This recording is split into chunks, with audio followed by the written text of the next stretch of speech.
Hatchet by Gary Paulson. Chapter 1. Brian Robinson stared out the window of the small plane at the endless green northern wilderness below. It was a small plane, a Cessna 406, a bush plane, and the engine was so loud, so roaring and consuming and loud, that it ruined any chance for conversation. Not that he had much to say. He was 13 and the only passenger on the plane with a pilot named, what was it? Jim or Jake or something, who was in his mid-40s and who had been silent as he worked to prepare for takeoff.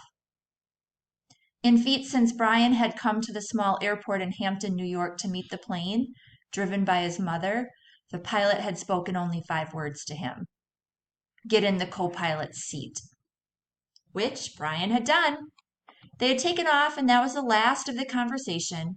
There had been initial excitement, of course. He had never flown in a single-engine plane before, and to be sitting in the co-pilot seat with all the controls right there in front of him, all the instruments in his face as the plane clawed for altitude, jerking and sliding on the wind currents as the pilot took off, had been interesting and exciting.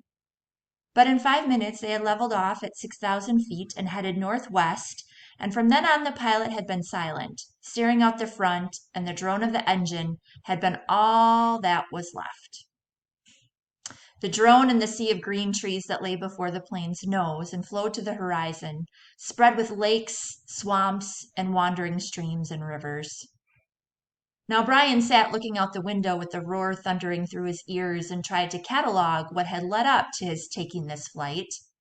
The thinking started. Always it started with a single word: divorce. It was an ugly word, he thought, a tearing, ugly word that meant fights and yelling, lawyers. God, he thought how he hated lawyers who sat with their comfortable smiles and tried to explain to him in legal terms how all that he lived in was coming apart, and the breaking and shattering of all the solid things, his home, his life, all the solid things. Divorce, a breaking word, an ugly breaking word. Divorce. Secrets. No, not secret so much as just the secret. What he knew and had not told anybody, what he knew about his mother that had caused the divorce, what he knew, the secret. Divorce. The secret. Brian felt his eyes beginning to burn and knew there would be tears. He had cried for a time, but that was gone now. He didn't cry now. Instead, his eyes burned and tears came, the seeping tears that burned, but he didn't cry. He wiped his eyes with a finger and looked at the pilot out of the corner of his eye to make sure he hadn't noticed the burning and tears. The pilot sat large, his hands lightly on the wheel, feet on the rudder pedals. He seemed more a machine than a man, an extension of the plane. On the dashboard in front of him, Brian saw dials, switches, meters, knobs, levers, cranks, lights, handles that were wiggling and flickering, all indicating nothing that he understood, and the pilot seemed the same way. Part of the plane, not human. When he saw Brian look at him, the pilot seemed to open up a bit, and he smiled. Ever fly in the co-pilot seat before? He leaned over and lifted the headset off his right ear and put it on his temple, yelling to overcome the sound of the engine. Brian shook his head. He had never been in any kind of plane, never seen the cockpit of a plane except in films or on television. It was loud and confusing. First time. It's not as complicated as it looks.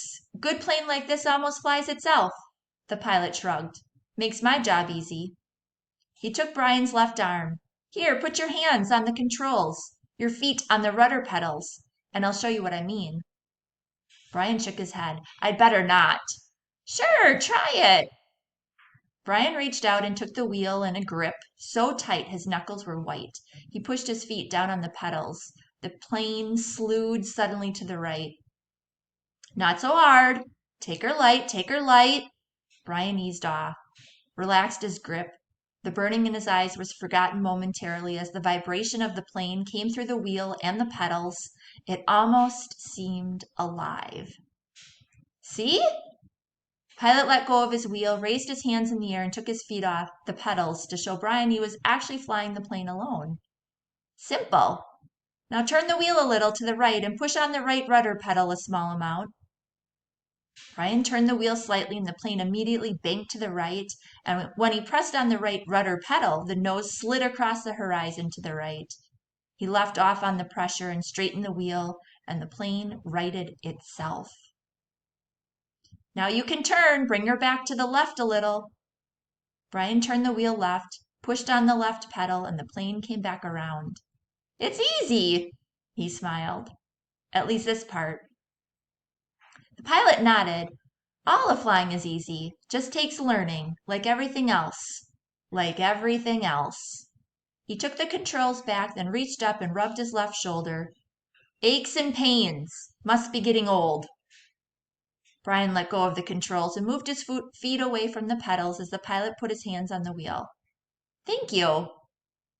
But the pilot had put his headset back on and the gratitude was lost in the engine noise and things went back to Brian looking out the window at the ocean of trees and lakes. The burning eyes did not come back, but memories did, came flooding in. The words. Always the words. Divorce. The secret. Fights. Split. The big split. Brian's father did not understand as Brian did, knew only that Brian's mother wanted to break the marriage apart. The split had come and then the divorce, all so fast, and the court had left him with his mother except for the summers and what the judge called visitation rights. So formal. Brian hated judges as he hated lawyers. Judges that leaned over the bench and asked Brian if he understood where he was to live and why. Judges who did not know what had really happened. Judges with the caring look that meant nothing, as lawyers said legal phrases that meant nothing. In the summer, Brian would live with his father, in the school year with his mother. That's what the judge said after looking at papers on his desk and listening to the lawyers talk. Talk. Words. Now the plane lurched slightly to the right and Brian looked at the pilot. He was rubbing his shoulder again and there was the sudden smell of body gas in the plane. Brian turned back to avoid embarrassing the pilot, who was obviously in some discomfort. Must have stomach troubles. So this summer, the first summer when he was allowed to have visitation rights with his father, with the divorce only 1 month old, Brian was heading north. His father was a mechanical engineer who designed or invented a new drill bit for oil drilling, a self-cleaning, self-sharpening bit. He was working in the oil fields of Canada, up on the tree line where the tundra started and the forests ended. Brian was riding up from New York with some drilling equipment. It was lashed down in the rear of the plane next to a fabric bag the pilot had called a survival pack, which had emergency supplies in case they had to make an emergency landing. That had to be specially made in the city, riding in a bush plane with a pilot named Jim or Jake or something, who had turned out to be an all right guy, letting him fly and all. Except for the smell. Now there was a constant odor, and Brian took another look at the pilot, found him rubbing the shoulder and down the arm now. Die left arm, letting go more gas and wincing. Probably something he ate, Brian thought. His mother had driven him from the city to meet the plane at Hampton, where it came to pick up the drilling equipment. A drive in silence, a long drive in silence. 2.5 hours of sitting in the car, staring out the window, just as he was now staring out the window of the plane. Once, after an hour, when they were out of the city, she turned to him. Look, can't we talk this over? Can't we talk this out? Can't you tell me what's bothering you? And there were those words again. Divorce. Split. The secret. How could he tell her what he knew? So he had remained silent, shook his head, and continued to stare unseeing at the countryside, and his mother had gone back to driving only to speak to him one more time when they were close to Hampton. She reached over the back of the seat and brought up a paper sack. I got something for you for the trip. Brian took the sack and opened the top. Inside there was a hatchet. the kind with a steel handle and a rubber hand grip. The head was in a stout leather case that had a brass riveted belt loop. It goes on your belt. His mother spoke now without looking at him. There were some farm trucks on the road now, and she had to weave through them and watch traffic. The man at the store said you could use it, in the woods with your father. Dad, he thought, not my father. My dad.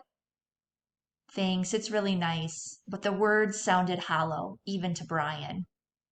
Try it on, see how it looks on your belt. And he would normally have said no, that it looked too hokey to have a hatchet on your belt. Those were the normal things he would say, but her voice was thin, had a sound like something thin that would break if you touched it, and he felt bad for not speaking to her. Knowing what he knew, even with the anger, the hot, white hate of his anger at her, he still felt bad for not speaking to her. And so to humor her, he loosened his belt and pulled the right side out and put the hatchet on and rethreaded the belt. Scooch around so I can see. He moved around in the seat, feeling only slightly ridiculous. She nodded. Just like a scout. My little scout.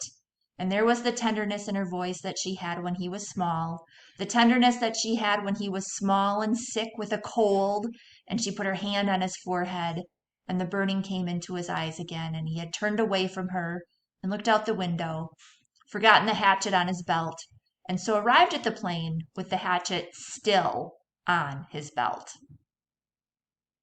Because it was a bush flight from a small airport, there had been no security and the plane had been waiting, with the engine running when he arrived, and he had grabbed his suitcase and pack bag and run for the plane without stopping to remove the hatchet. So it was still on his belt.